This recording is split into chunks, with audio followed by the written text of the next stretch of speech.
The ninth tip is now about the MC4 connectors.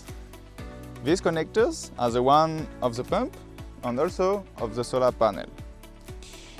It is important that those connectors does not get dirty, that they are not on the ground and get muddy, because in that case the electrical connection will not be good.